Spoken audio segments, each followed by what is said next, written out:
આ પેટર્ન આપણે ગળાની કંઈક આવી છે, મટકા શેપ જેવી, કારણ કે ગિરાકે આપણને કીધેલું હતું કે ભાઈ આને ડિઝાઇન તમને ગોઠવી એવી ગળાની કરજો, હાવ સિમ્પલ નહીં કરતા, એટલા માટે આપણે સેજ ડિઝાઇન બદલાવી છે.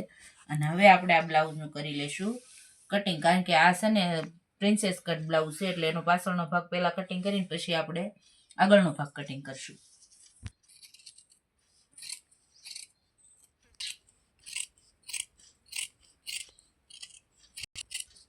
આપણે પાંચે પાંચ બ્લાઉઝ એક સાથે કટિંગ થાય છે, એટલા માટે આમ સેજ ભીંઈ દઈને અને કટિંગ કરવાનું. એક પણ બ્લાઉઝ આપણે નીચેથી સરકી ન જાય ધ્યાન રાખવાનું. હવે આપણે કરશું ગળાનું કટિંગ.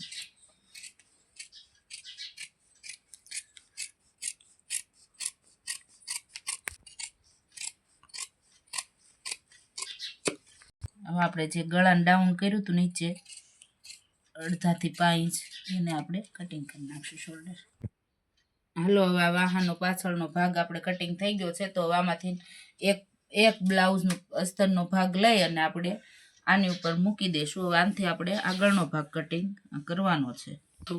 હવે આપણે આ પાછળનો ભાગ એવી રીતના ગોઠવવાનો છે કે આ સાઈડથી આપણે બ્લાઉઝની બાહોની લંબાઈ પૂરેપૂરી નીકળી જાય, એટલે એવી રીતના આપણે ગોઠવવાનો છે, ક્યાંય ઘટે અને હાંધો ન આવે એ માટે આપણે જોવાનું છે.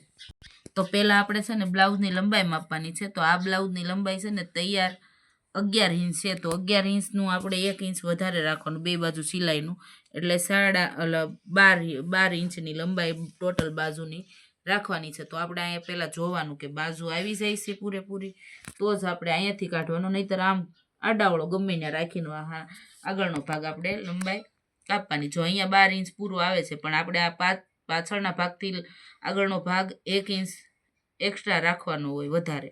ફેરવા ન કરે, આમ રખાય.